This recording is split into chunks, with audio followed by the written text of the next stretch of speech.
E eu quero começar com o Evangelho. O Evangelho, sem sombra de dúvida, é um tema muito importante.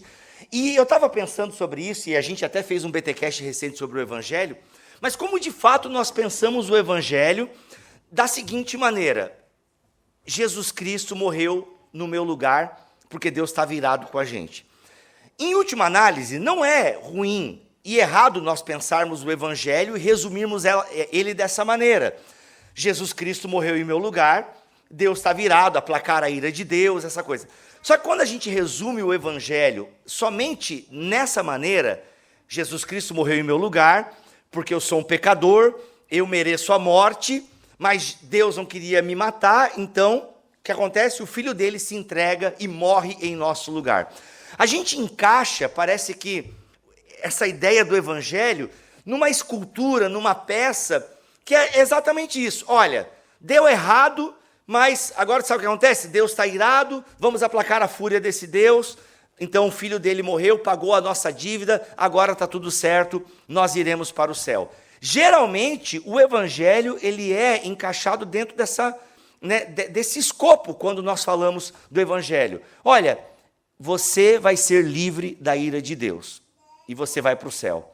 Então a gente meio que torna o Evangelho um caminho para o céu. Ou seja, até o nosso evangelismo, muitas vezes, quando nós evangelizamos, não sei como é que anda o evangelismo por aqui, mas quando nós evangelizamos, é isso. Olha, você é um pecador miserável e você só vai para o céu se aceitar Jesus Cristo como Senhor e Salvador da sua vida. Ou você é um pecador miserável e precisa receber a graça de Deus que lhe salva.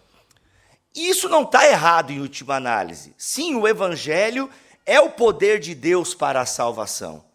O Evangelho é algo que nos atinge pessoalmente na nossa esfera particular e individual. O Evangelho, ele tem essa dimensão pessoal. E sim, de fato, Deus enviou o seu Filho, unigênito, porque nos ama. E ele morreu em nosso lugar, morreu a nossa morte para que pudéssemos viver a sua vida, como cantava um hino antigo que eu não lembro agora. Depois o Nassib canta, que depois comer a sua salada. Então o que acontece? Só que quando nós reduzimos o Evangelho como um caminho para o céu, nós perdemos dimensões importantíssimas. E o quadro é muito maior. O quadro é muito maior do que somente morreu pelos meus pecados. Porque senão a gente transforma de fato o Evangelho com uma mensagem muito individualizada, onde de fato nós precisamos alcançar os indivíduos para que eles ouçam a mensagem da salvação. Então meio que a nossa missão acaba virando o seguinte: olha, vamos sair por aí anunciando que existe salvação em Jesus Cristo. Porque se a gente não anunciar, as pessoas irão para o inferno. E nós queremos anunciar a salvação para que as pessoas vão para o céu, para que elas não vão para o inferno, mas para o céu. Então a gente acaba reduzindo o Evangelho e a missão de pregar o Evangelho a isso, tipo um seguro contra fogo. O Evangelho como um seguro contra fogo. E aí a peça que eu começo a montar é somente isso, assim, um Deus irado, a gente pecou em Gênesis 3, e agora tem o Evangelho que faz uma remediação. Ou seja, e até acho bonito quando a gente faz a gente casa as imagens, Eu acho bonito quando a gente para pensar em Gênesis 3. Eles tomaram e comeram. E o tomar e comer em Gênesis 3 nos levou à morte, certo? Eu até costumo brincar sempre no 7 de setembro, Brasil, tá ligado? 7 de setembro, não sei se vocês lembram, Brasil, 7 de setembro. Eu até costumo brincar no 7 de setembro, que às margens do rio Eufrates, Adão e Eva gritaram independência e morte. Ou seja, o tomar e comer em Gênesis 3 foi uma atitude que levou eles à morte, uma morte espiritual, enfim. E aí nós temos uma reversão do tomar e comer na ceia do Senhor, aonde o tomar e comer passa a ser o quê? Um ato de salvação, de celebrar a salvação. E isso é maravilhoso, Nós temos uma reversão de Gênesis 3. Sim, se por um homem entrou o pecado no mundo, por um homem entrou a salvação. Então percebam, você dizer que o Evangelho é Jesus Cristo morreu por mim, e Ele me ama, me salva do meu pecado, não está errado. Tem essa dimensão particular, e ela é até central de certa forma. ela é até central de certa forma. O evangelho é o poder de Deus para salvar o pecador. Só que nós precisamos ampliar um pouco essa ideia, como a própria Bíblia amplia essa ideia. E a gente não pode reduzir o cristianismo a uma questão particular. Ou seja, vamos resolver o problema das pessoas que estão indo para o inferno e mudar o curso. Ou seja, vou colocar o evangelho aqui e agora ela vai para o céu. Então, é uma mudança de rota. Não é somente isso. O evangelho é algo maior, mais complexo, está dentro de uma engrenagem, está dentro de uma imagem, uma escultura muito maior de um Deus irado que está ali agora, vai penalizar o pecador. E para não mandar todo mundo para o inferno, mandou o seu filho, e quem crer no seu filho terá a vida eterna. Percebam? É um roteiro que não está errado, mas ele fica, parece que só meio monofocal, sabe? Tipo, você fica olhando só para isso, ó, Deus irado, e agora pronto, aplacar a ira, Deus, Jesus aplaca a ira desse Deus, a gente acredita em Jesus, a gente não vai para o inferno. E se torna muito isso, né? Muito motor missionário é isso, como a gente precisa evangelizar para que as pessoas para que elas não vão para o inferno. Mas, vamos lá, o Evangelho de Marcos, ele começa com o primeiro versículo, né? A terceira palavra, no grego, por exemplo, do Evangelho de Marcos, no capítulo 1, versículo 1, já é a palavra Evangelho. E eu vou ler na NTLH, olha que ousado. Eu tinha que ler a ARA aqui nessa igreja, mas eu vou ler a NTLH. E a NTLH, que é uma boa tradução, tá bom, gente? É uma boa tradução, a nova tradução na linguagem de hoje. Vocês têm acesso a isso? Vocês nem têm, né? Eu tinha que ler NVI aqui, desculpa, foi mal. Mas a NVI ou a NVT, ou a NTLH e a NVT, ela coloca assim, ó. A boa notícia que fala a respeito de Jesus Cristo, Filho de Deus, começou a ser dada como o profeta Isaías tinha escrito. Ele escreve o seguinte. Aí ele começa a descrever, então, algumas coisas que vão apontar para João Batista e tudo mais. Mas Marcos começa o seu evangelho, ele começa, né, aquilo que nós chamamos de evangelho, falando do evangelho, a boa notícia que fala a respeito de Jesus. E nós falamos, então, de Mateus, Marcos, Lucas e João, nós chamamos isso de evangelho, que é uma boa notícia. E aí, se a gente olha para os evangelhos, ou se a gente olha para o evangelho de Marcos e todos os evangelhos, aliás, até principalmente o evangelho de Lucas, a gente percebe que, vamos lá, o que eles queriam dizer com boa notícia? Ou com boa nova, como a gente traduz também. O que eles queriam dizer? Quer chamar o Cacau, Nassib? Cacau, olha para o Nassib. Como é que está o som aí, tá bom? Eu tenho que falar mais alto? Vocês estão me ouvindo bem? Tá legal? É que eu sou pentecostal, até sem microfone eu pregaria aqui, entendeu? Depois eu vou chamar todo mundo aqui para a gente orar em línguas. É nóis. Mas, o que acontece? Que boa notícia é essa? Percebam, se a gente vai ler o Evangelho, a gente vai ter muito mais que Jesus perdoando o pecador. Nos Evangelhos, a gente vai encontrar muito mais do que os teus pecados estão perdoados, vai e não peques mais. Tem muito mais nos Evangelhos.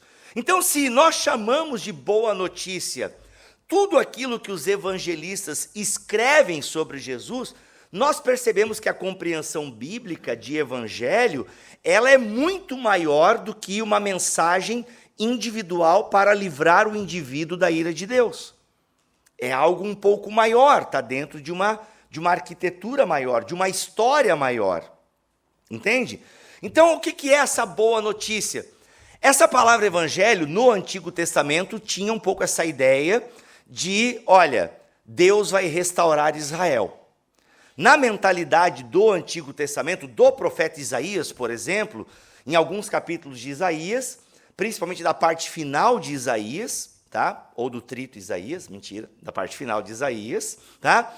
Você tem o quê? Você tem essa ideia de uma restauração, de um povo que vai ser governado por um rei justo, onde as coisas injustas não acontecerão mais.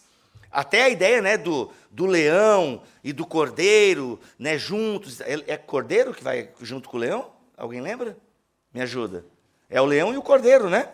Ou seja, é uma ideia de uma coisa muito plena, sabe? De uma shalom mesmo completa. Então, tem essa ideia da boa notícia na memória e na teologia do Antigo Testamento.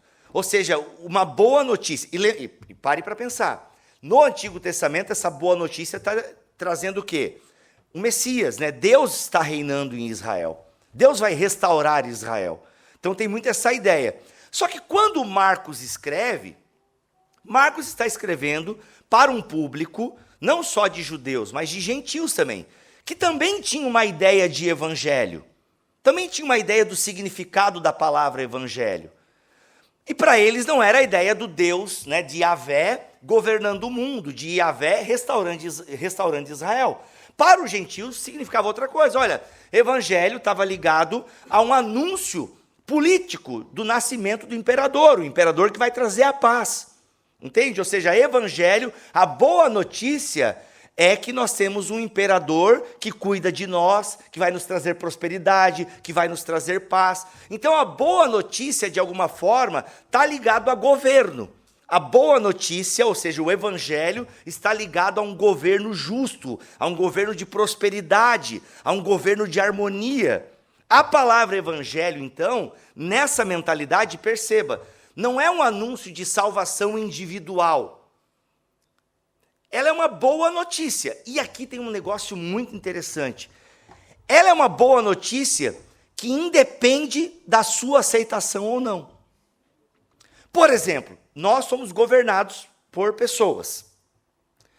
E os nossos governantes, quando eles tomam uma decisão, ela nos afeta, independente se você concordou ou não com a decisão.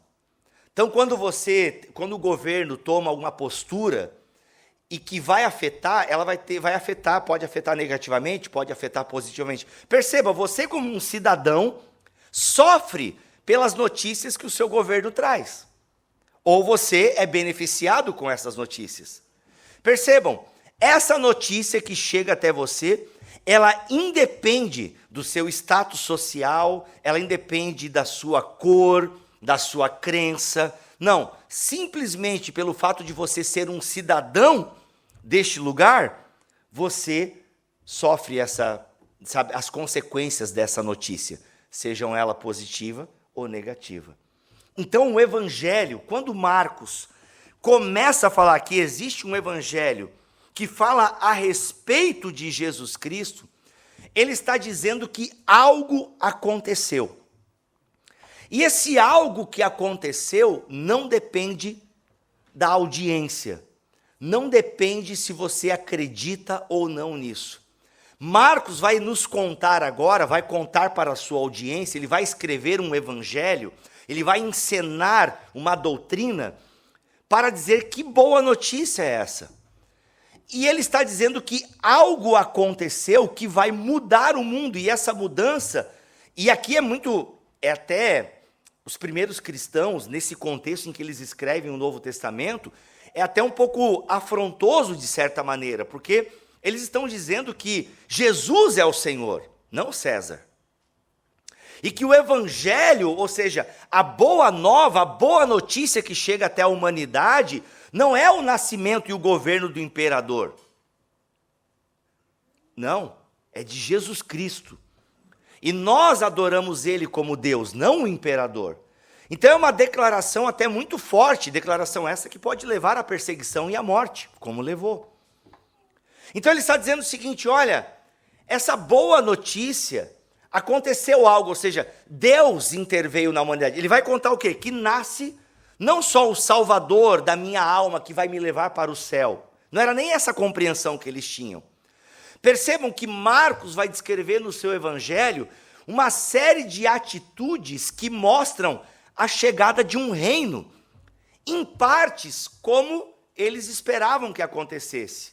Um Deus justo, um Deus entre nós, governando entre nós. Mas em muitas outras partes, diferente demais do que eles estavam esperando. Mas o fato, por exemplo, de Jesus anunciar o reino de Deus, que é chegado o reino de Deus, o fato de Jesus curar os enfermos, curou gente doente, eram demonstrações e sinais visíveis deste reino.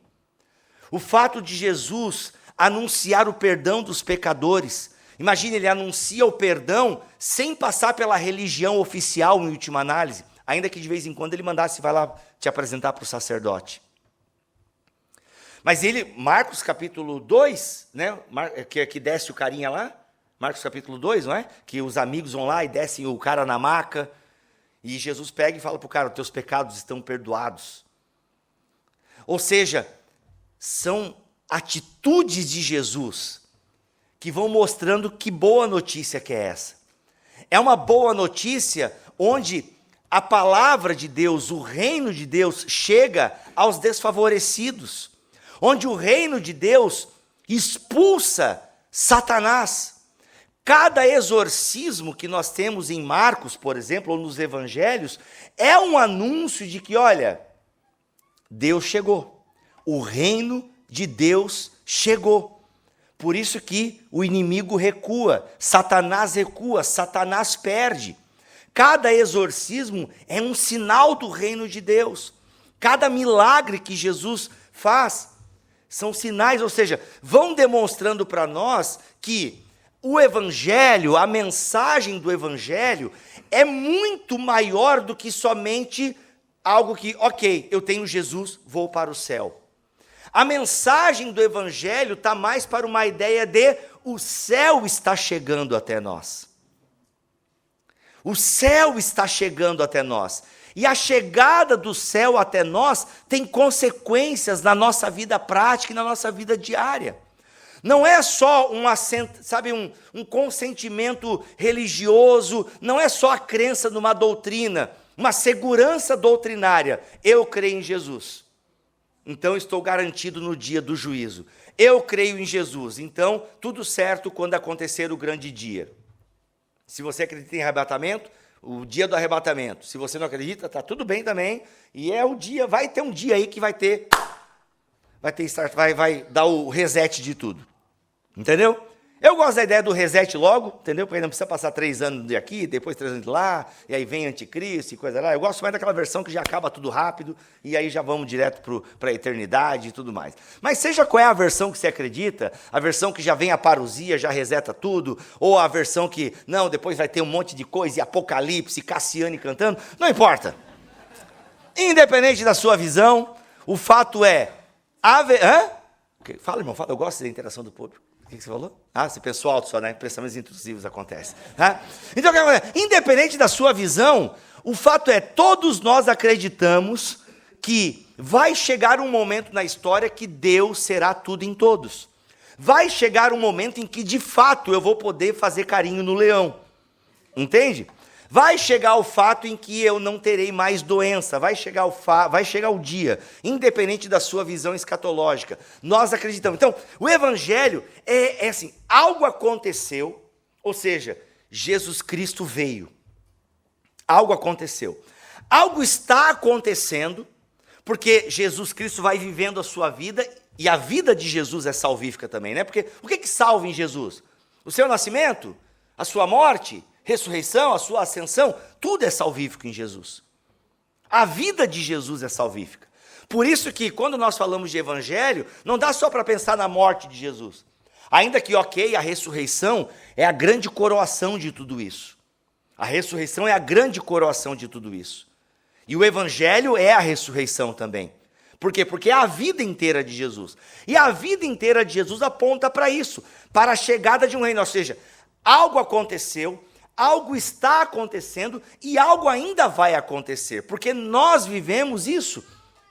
Nós que acreditamos na mensagem do evangelho e vivemos o evangelho, inclusive Paulo vai falar para a gente viver de acordo com o evangelho, vou chegar nisso daqui a pouco.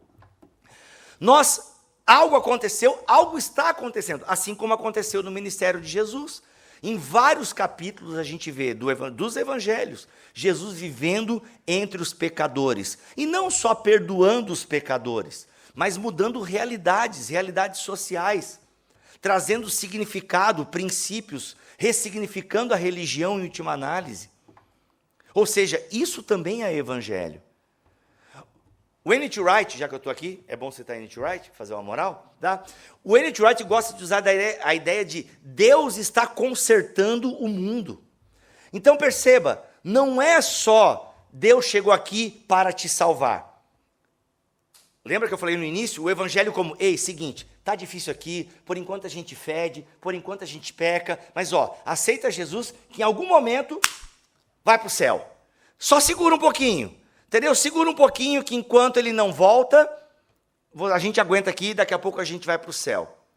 Então assim, não, a ideia do evangelho, ou seja, é Deus restaurando a criação. Jesus Cristo é o cumprimento das promessas feitas a Abraão. Entende? Não é só Deus aplacando a sua ira. Não é só isso. É também, isso é o cerne. Mas é o quê? É promessas feitas a Abraão. É Deus restaurando um povo, fazendo uma família. Por isso que nós somos filhos de Abraão. É uma coisa muito maior, perceba. Não é uma mensagem de como chegar ao céu. O evangelho não é sobre como chegar ao céu. O evangelho é como eu testemunho do céu que chegou até nós. Isso é evangelho. Eu sou fruto do amor de Deus. Deus me ama. Deus morreu por mim. Pode cantar. Deus me ama e o seu amor é tão grande. Pode cantar, não tem problema. Eu não, né? Quem canta? Quem canta? Eu não. Mas quem sabe cantar, pode cantar, entendeu? E de fato, Deus te ama muito, entendeu? Deus é amor. Só que não, né? Deus é amor e ponto. Mas a mensagem do evangelho, ela é muito mais, perceba, do que algo para você ir morar com Deus. É algo sobre Deus já estar morando com a gente, o Emanuel, Deus conosco. É sobre isso. Por isso que ele, inclusive, vai para o Pai preparar a morada. Ele vai para o Pai. Ele vai lá preparar a nossa morada, que é uma morada temporária, né? Porque depois nós vamos tudo voltar para cá, tá? Então o que acontece? Mas enquanto eu estou lá, o outro Consolador, um igual, o Espírito Santo. E é no poder do Espírito que a gente agora o quê? Vive conforme o Evangelho. Então o Evangelho não é só uma boa notícia, isso já é maravilhoso, é uma boa notícia que algo aconteceu. Algo no mundo criado aconteceu. A chegada do Filho de Deus não é só um marco histórico que dividiu a história e é um personagem histórico. É também, e ninguém nega hoje a existência de um homem chamado Jesus. Ninguém nega, só gente muito idiota. Existiu um homem chamado Jesus. Isso ninguém nega. Agora, nós que acreditamos na loucura do evangelho, sabe, na loucura da cruz, para nós não foi só um homem que existiu e falou coisas bonitas. Por isso que o evangelho, que é outro erro que a gente comete também, né? O evangelho é um caminho, é como ir para o céu. E o evangelho é o que você precisa fazer para não ir para o inferno. Tem gente que reduz o evangelho a isso também, a moralidade. Então o evangelho é basicamente o seguinte, olha, você é um pecador miserável, aceite Jesus Cristo para você não ir para o inferno. E é o seguinte, toma aqui uma cartilha do que você não pode fazer para você não ir para o inferno, que senão, esse é o resumo do evangelho para muitas pessoas. Como ir para o céu. Então percebam, não é somente isso, é muito mais do que isso. Entende? Então o evangelho é algo que nos atinge, e sim atinge a nossa vida. Só que daí não é moralismo, o evangelho não é moralismo. Porque Jesus não foi um expoente da moral, um filósofo da moral. Nem um teólogo da moral, em última análise. Ele é Deus. Então algo aconteceu na história, Deus encarnado, sabe? Um Deus que se faz pecado, como diz o nosso professor, o Alex não está aqui, né? Mas nosso professor de sistemática adorava falar isso, o Deus que nasce entre fezes e urina. E isso é loucura. Isso é loucura. Então para nós não foi um homem que ensinou coisas legais, não, é Deus no nosso meio. E isso tem um impacto na criação, porque Deus está restaurando a criação. A chegada do evangelho, ou seja, é a notícia de que o mundo tem um rei. A chegada de Jesus Cristo é a prova de que Deus não abandonou a sua criação à própria sorte. Mas Deus está consertando o mundo por meio de Jesus Cristo. Então, algo já aconteceu. E algo começou a acontecer no primeiro século. E está acontecendo. Até hoje. Percebam, até hoje existem testemunhas desse Cristo, desse Messias, que veio diferente do que parte do povo de Israel estava esperando. Parte do povo estava esperando um governador, um rei, nos moldes de Davi, outros esperando com outros tons, outros aspectos. Ele não veio exatamente preencher as expectativas de muitos israelitas do seu tempo, mas ele veio trazer um reino, e no centro deste reino está um rei que serve. Achei que eu tinha falado alguma coisa errada, gelei. E aí o Vitor veio aqui na frente, não, parou, entendeu? Né? Que amigo é para essas coisas, né? Tem uma meleca aí, entendeu? Ou seja, o que eu estava falando? Me distraí com a meleca do nariz. O que eu estava falando? Tá tão bom que eu vim anotar. Aí, ó, garoto. O que é? Um Deus que serve, boa. Ou seja, no centro da nossa visão de mundo, no centro deste reinado, há um Deus que serve. Não é um Deus que veio para governar de forma tirana e faz o que eu estou mandando, senão aqui no meu reino vocês vão rodar. Faz sentido essa expressão para vocês aqui? Ok, tá? Vão rodar, entendeu? Não, é um rei que veio servir a humanidade. Ou seja, é um reino de amor. E neste reino de amor, o maior é aquele que serve. Entende? Neste reino, este rei caminha até a morte de cruz, uma morte que obedece à vontade do Pai.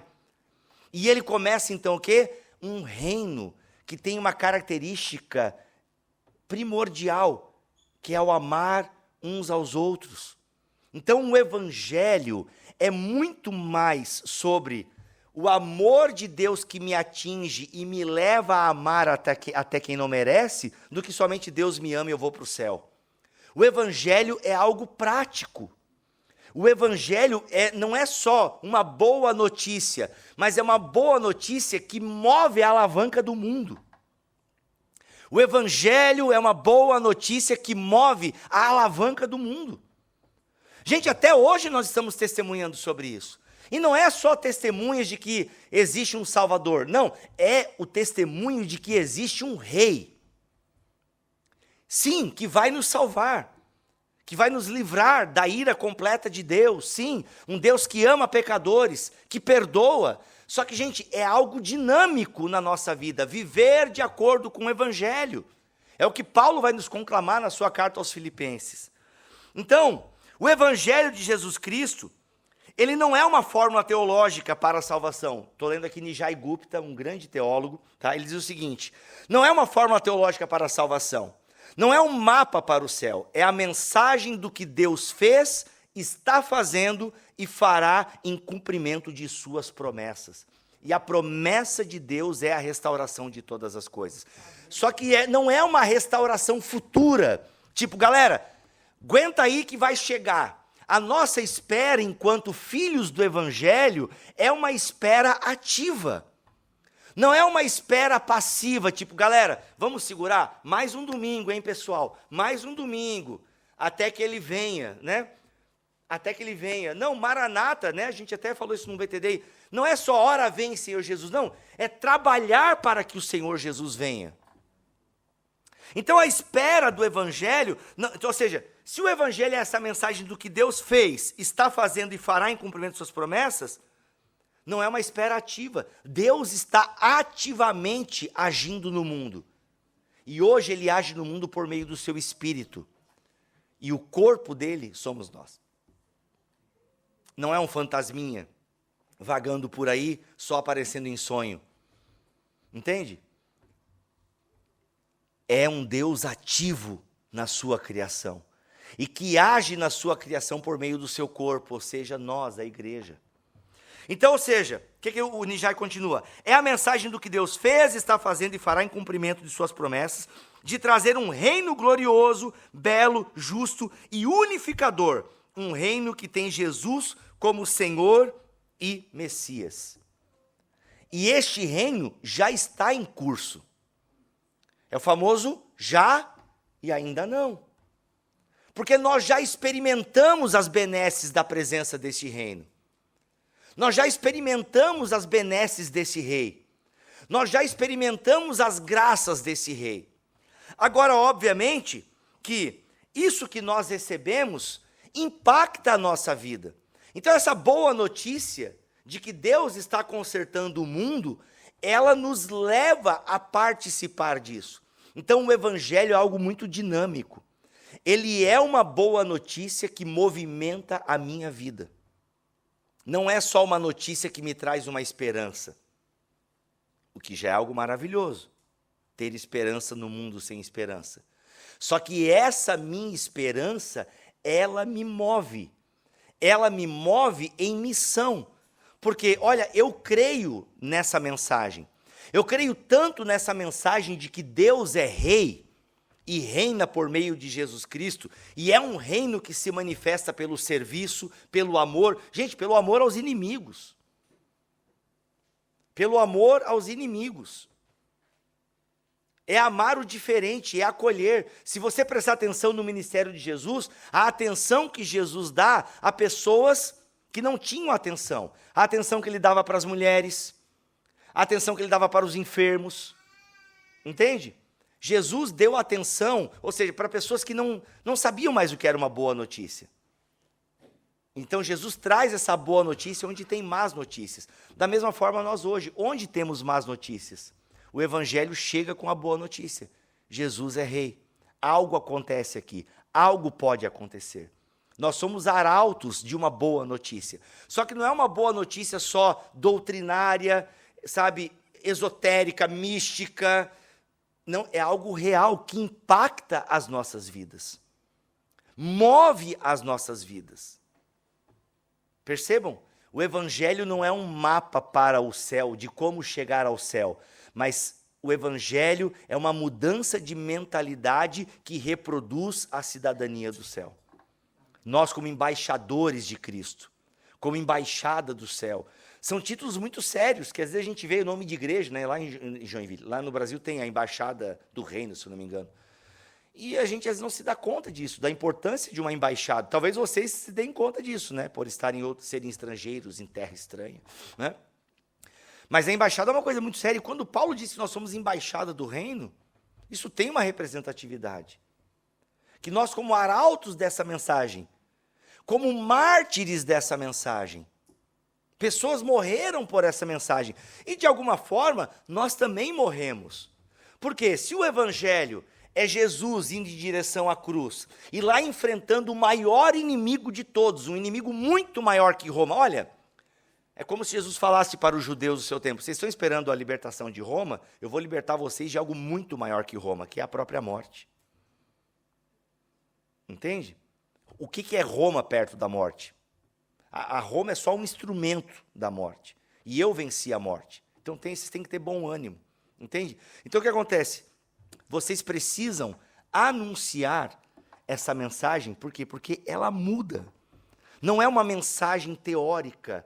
É algo que impacta as vidas de verdade, que muda a vida. E que não muda só a vida de indivíduos, vai mudando a vida de comunidades.